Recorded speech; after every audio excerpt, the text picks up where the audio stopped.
In my heart and mind, I always return to Atlantic Island Park.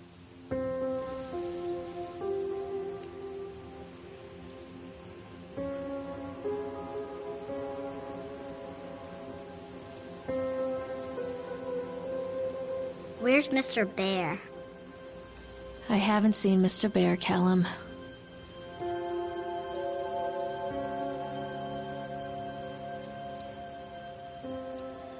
Stay in the car. I'll go and ask information.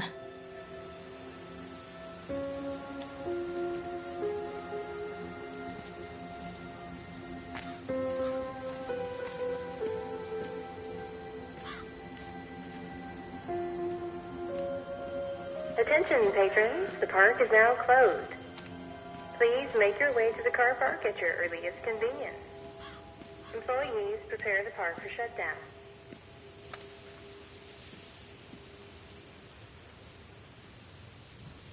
Callum was born the day this place opened. This is his favorite place in the world.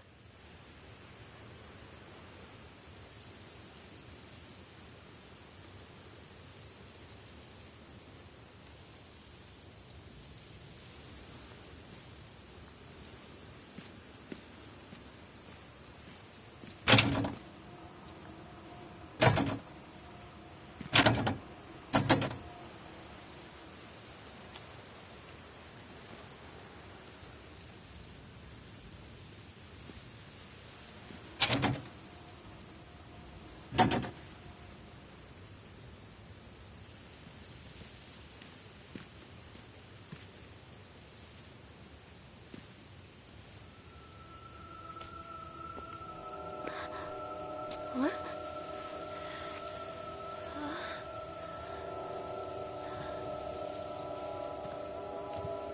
Hey, Lorraine. Lorraine. Don't blame yourself, Lorraine. People lose things all the time. Take a deep breath and think about the last place you saw your son's teddy bear. Hey, stop! I think your boy just ran into the park. I'll unlock the gates for you.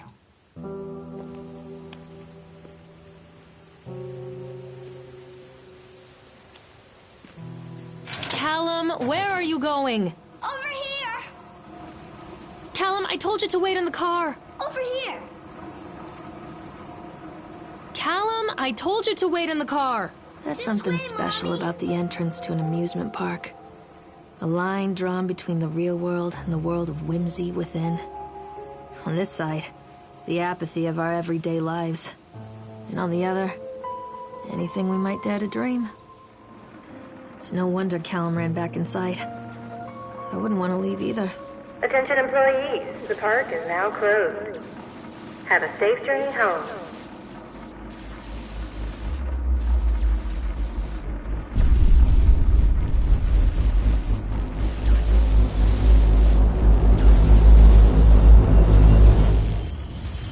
Wait for Mommy, Callum! Come on, this way!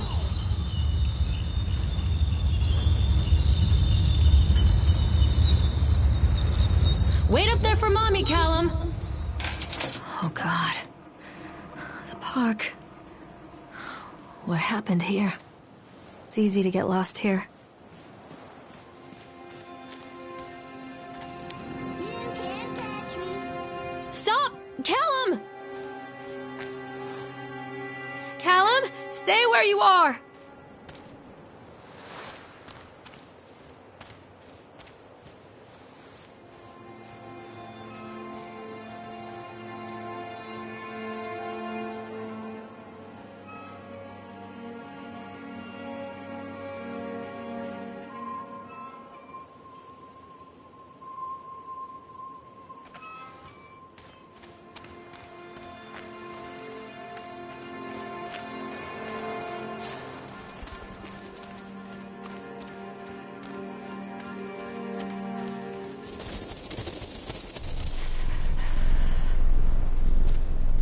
Callum?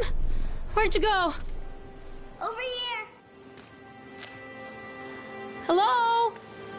This way! Too dark. I'm not going in there without a flashlight. Callum? Catch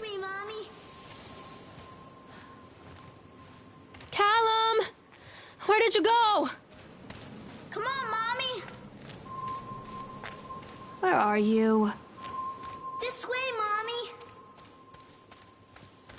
Wait for Mommy! This way. I think this belongs to Callum. I'm not playing anymore, Callum. Come on, this way. Chad the Chipmunk, huh? Just a drunk guy in a suit. Callum! Over here. What is this about?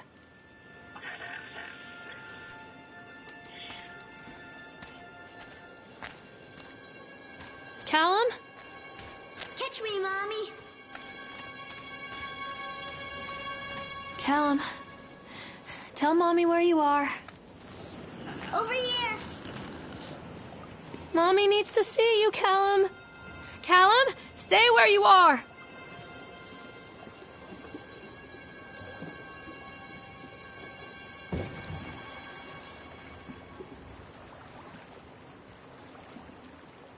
Come on, Mommy.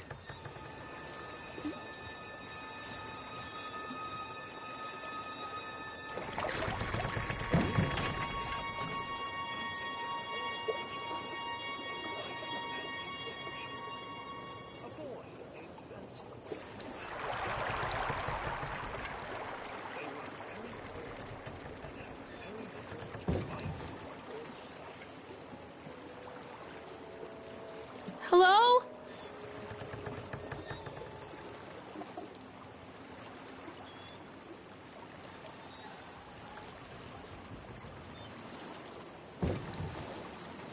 Where are you?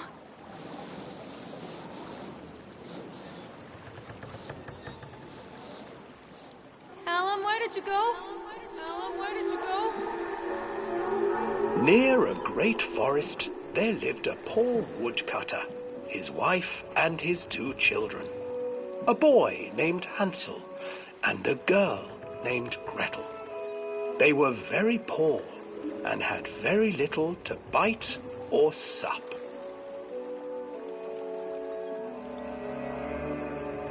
"What will become of us?" the woodcutter asked his wife one night. "I tell you what, husband, we will take the children into the thickest part of the forest tomorrow and abandon them there." "No, my wife, I cannot do that," said the man. "Then we will all 4 starve, you fool." Hansel and Gretel overheard their parents talking, and Gretel began to weep. "Do not fret, Gretel," Hansel said. He crept out of the hut and gathered white stones from the ground to fill his pockets.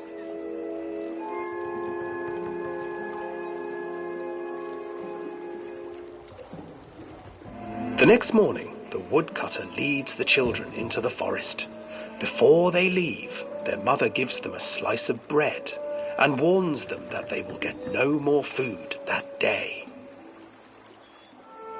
Clever Hansel leaves a trail of white stones behind them as they pass into the woods. When their father leaves them, the children wait a while, then follow the trail back to their parents' house. After receiving a thorough scolding from their parents for getting lost in the woods, the children are sent to bed without any supper. Hansel tried to sneak out and collect more white stones, but found that the door was locked. "Tomorrow I will take them into the woods myself," the wife told the woodcutter. In the morning, their mother gave them a slice of bread and led them deep into the forest once again.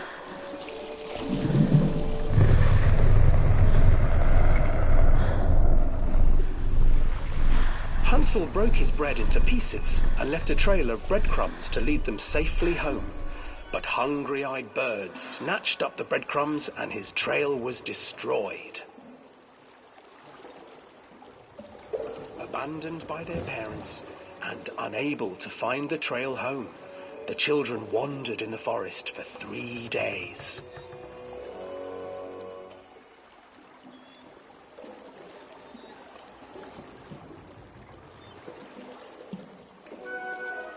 The children stumbled into a clearing with an exceedingly strange house. Its walls were made of gingerbread, and its windows were panes of clear sugar. Hansel, desperately hungry, ran forward and began to nibble on the walls.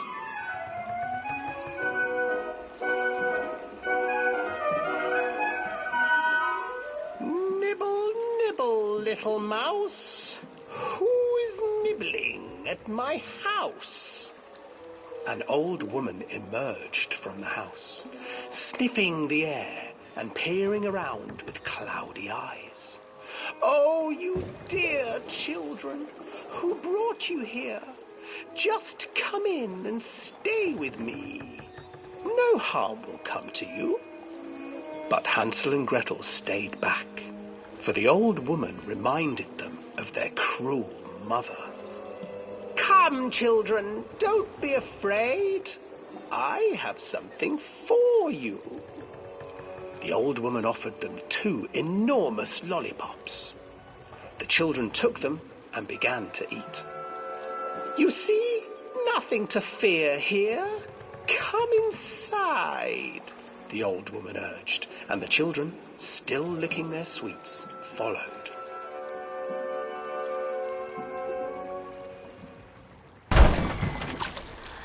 Once inside the house, the old woman changed. She stuffed Hansel into a cage and put Gretel to work, sweeping and cleaning her hut. Your brother will make a good mouthful, the old witch told Gretel. Once he is fattened up, I shall feast upon him.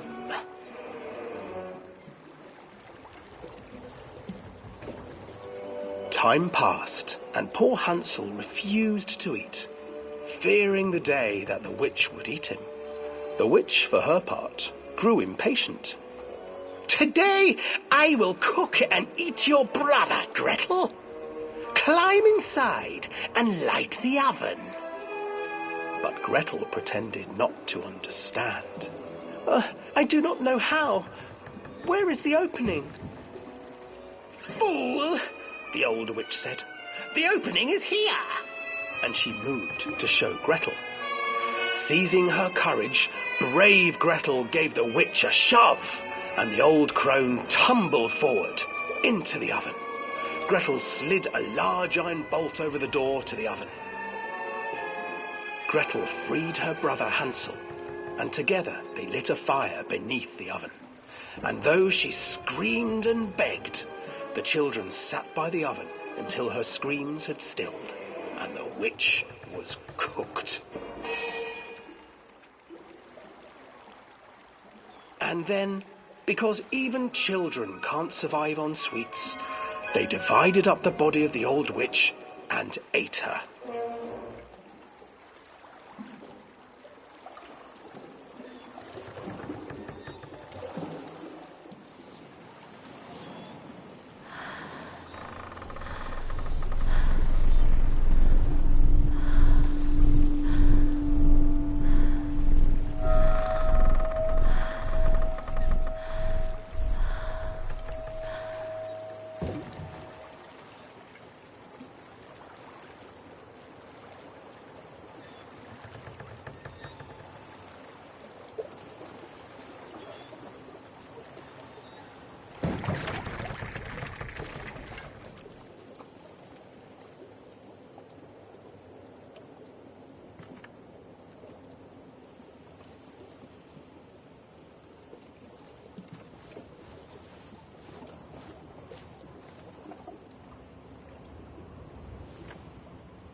Hansel and Gretel.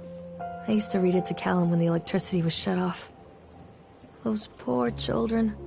The whole world against them. The forest, the birds, the old witch, even their own parents. I used to imagine that Callum and I were the kids in that story.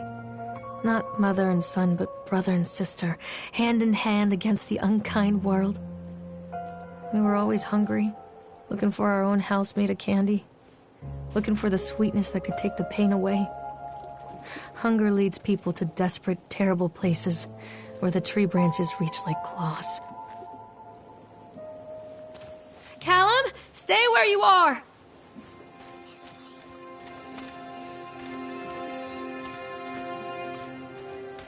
Wait, Callum! Catch me, Mommy.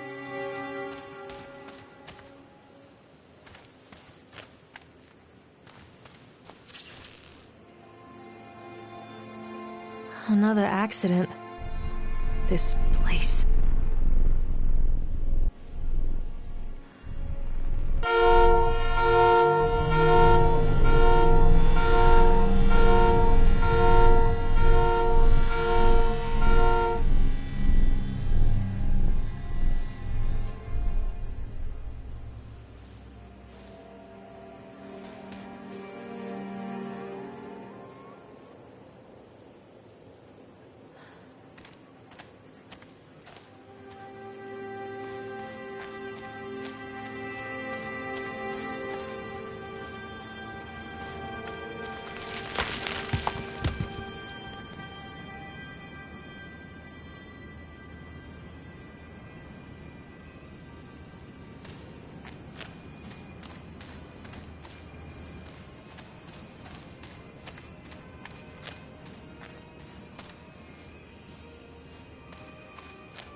This old thing used to make the blood run to my head.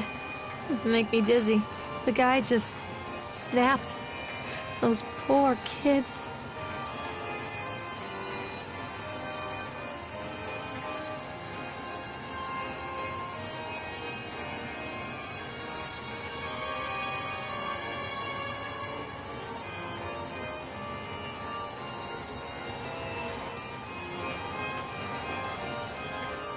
I can't get on while it's moving.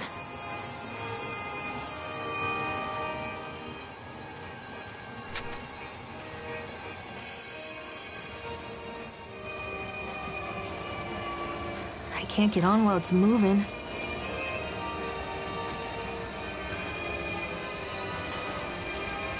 I can't get on while it's moving.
Treachery hides in thoughts. Treachery that lashes like a whip and scars our insides. The first time I saw Callum, my thoughts betrayed me. I looked down at this wrinkled, red, bawling thing and I thought, is that it? We build our world from expectations, and the world that I had built for Callum was no different. He was so real, so there, and so far from my expectations. And they shattered, and as they fell in pieces, that one treacherous thought became a new foundation. All of the love that we shared, all of the warmth and goodness that followed, built on a single, traitorous thought.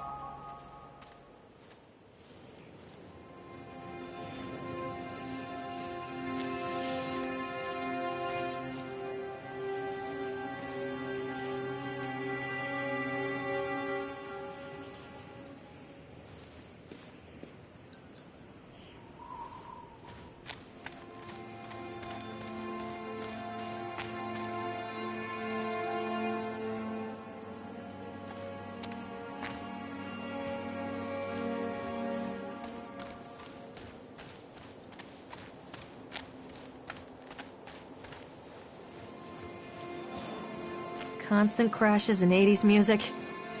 Guess it floats someone's boat.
It's a matter of public record that I am a failure as a mother.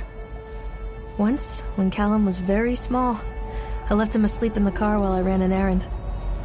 Don't even remember what it was. When I came back, the sheriff was standing next to the car, watching my boy through the window. I didn't like what I saw in his eyes. Judgment. He wrote me the ticket without saying a word. Just the scratch of his pen on the notepad. When he gave it to me, our eyes met. I know what you're going through. My daughter, Helen, she just gets some help. Help was a bolt of lightning. Help was 1,000 volts surging through my veins. Help is agony. I'd rather die. I wanted to scream. I'd rather you pulled your gun and shot me. But instead my mouth said, yes, Sheriff.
people come into your life for a reason. Dad used to say that before Mom ran off. After that, he mostly just drank. Things were different for Don and I. When we met, I was sweeping the floor at Susie's diner. He came in with some workers, but he didn't try to flirt or cop a feel like the others. He just ordered a coffee and sat there, watching me. When my shift was over, he offered to walk me home. I don't know how to describe that walk. We talked and laughed and eventually kissed. It felt like love. It felt like a fairy tale. I can't tell you if Callum was made that night or one of the ones that followed, but I think it has to be that night. That one perfect night. Don and I moved in together, but then, well, he died. According to the supervisor, his safety harness failed when he was working on the top of the Ferris wheel. Don was there one moment, and then gone. Sometimes people leave your life for no reason. I was 3 months pregnant with Callum. Fairy tale fucking over.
Don't be afraid.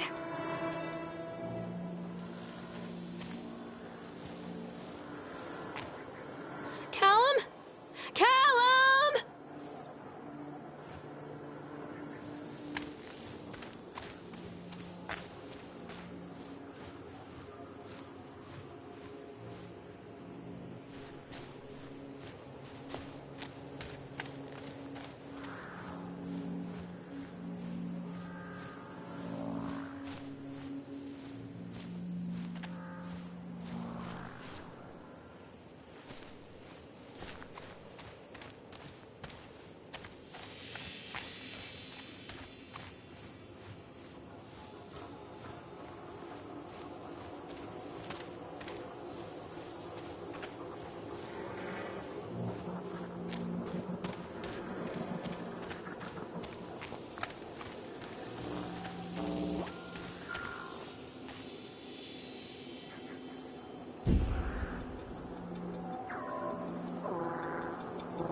A lot of people idolize their children.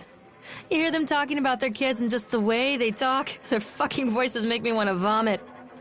My angel likes to read, and little Johnny is so good on the piano. Fuck those people! You give up 9 months of your life carrying them, you traumatize yourself giving birth to them, and then you spend the rest of your life as their slave.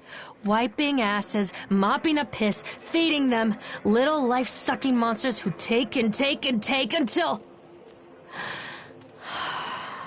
we all go insane. Any parent who pretends otherwise is just dishonest. That's called choice supportive bias. I am honest. Callum really grinds my gears, and he owes me everything. Everything. It'd serve the little fuck right if I just abandoned him.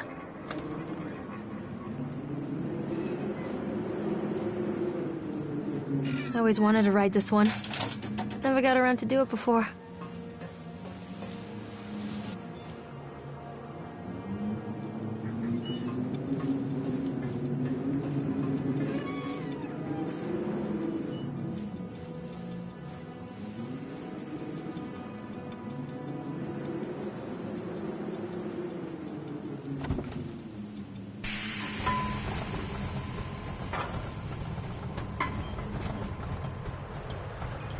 What do you want?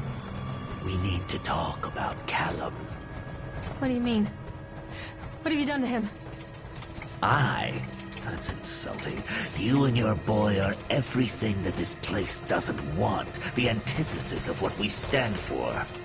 Where is Callum? The poor child. He tried so hard to do what he was taught. He even left you a trail of breadcrumbs. But the park is just so hungry. Tell me where my son is. The witch has him now. Has both of you.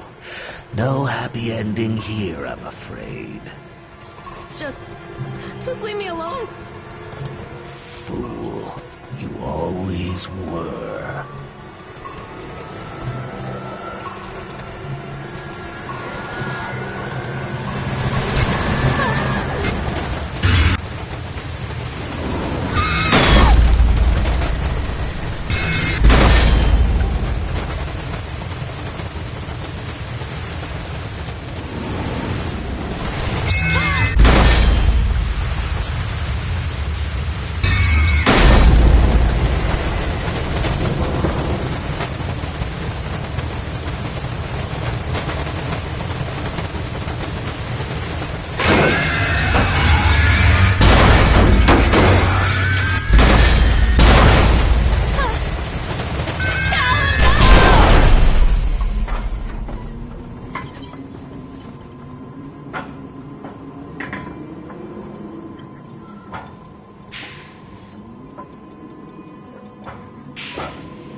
The witch awaits.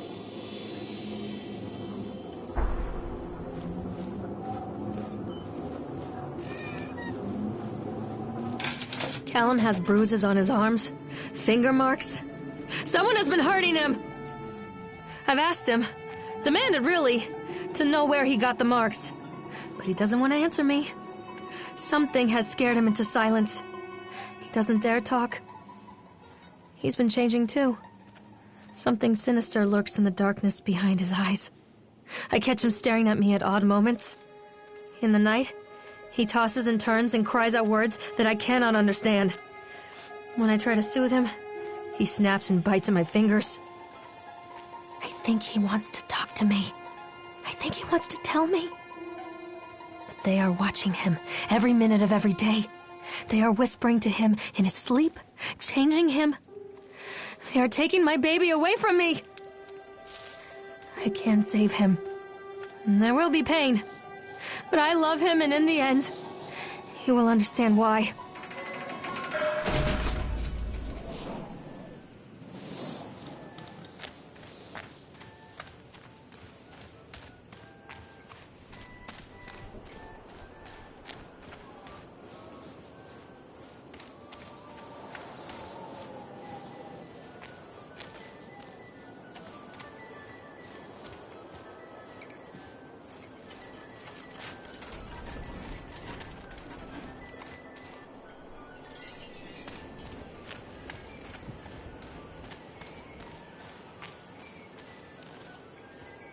The whole town was shocked by that one.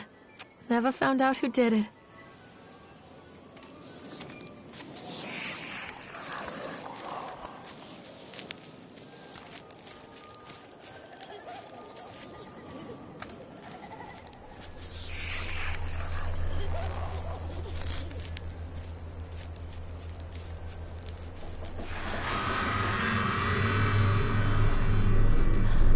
Poor bastard.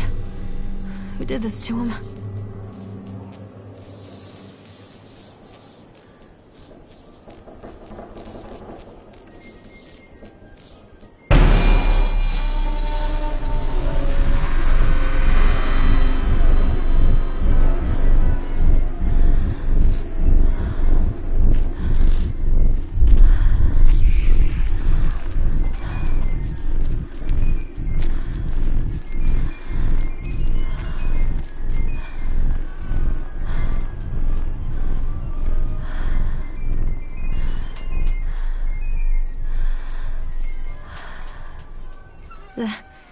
These are mine.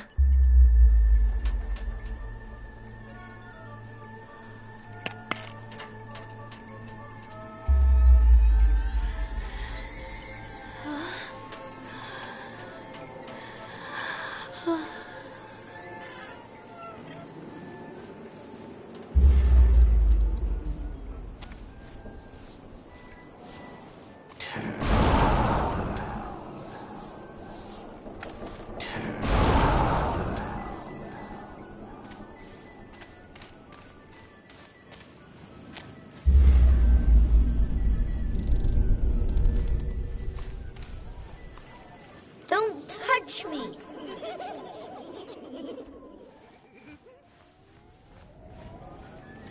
Don't leave me here, Callum.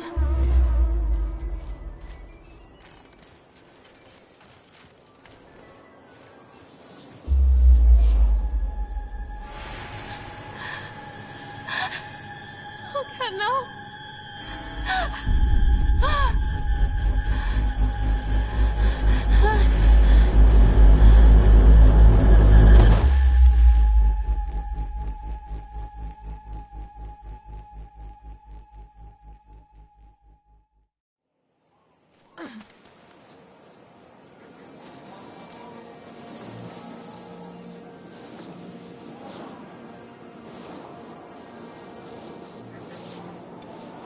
The park is a collage of contradictions all of its own. Millions of people die every year in car crashes, and the park has little cars designed specifically to simulate that action. Hear the children scream with joy. In the sideshow alley, you can walk away with 15 cents worth of mass-produced Chinese teddy bears while a grinning carny pockets your hard-earned $5. And what secrets lie beneath the sullen waters of the lake? The tears of jilted lovers, the soiled condoms of illicit affairs, the clotted blood of the lonely suicide. And the face of the witch looms over it all. I've always despised her toothy grin and warty nose. I hate that sparkle in her weathered, watchful eyes. I think Callum is waiting for me. Inside.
After they let me out, they gave me Callum back and sent me home with a handful of breadcrumbs.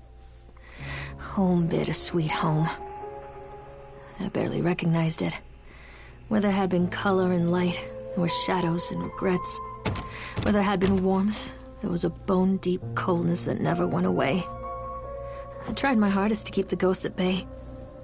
Don, watching from the dusty corners while I tried to teach his son to read. My father, coldly assessing me and finding me lacking. I devoted myself to Callum and did the things that they told me. It will get better, they said. Every day will be a little better than the last. I'm in the woods now, lost and afraid. Things never got any better.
Stories are told again and again, and from their shape we build our understanding of the world.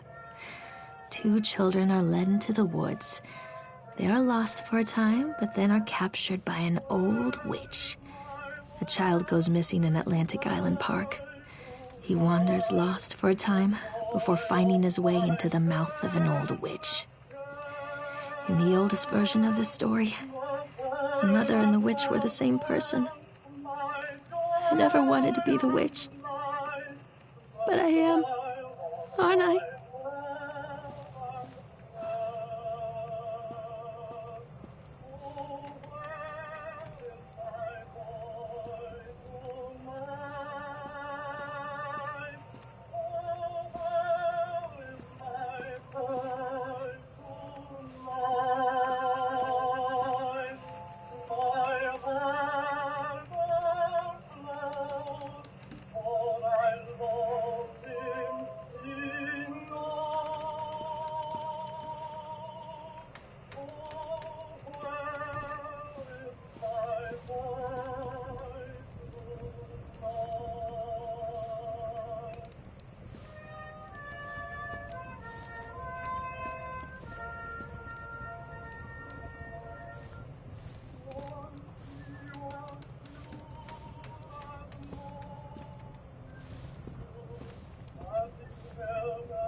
make me look at it.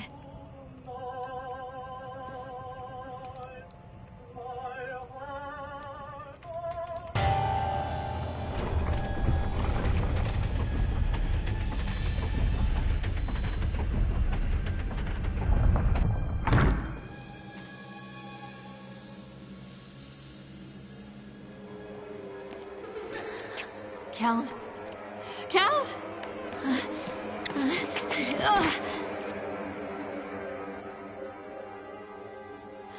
Callum. Callum. Callum!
Hey, Lorraine.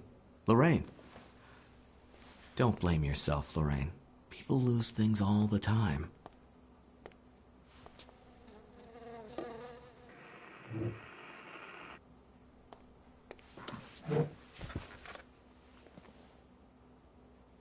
Take a deep breath and think about the last place you saw your son.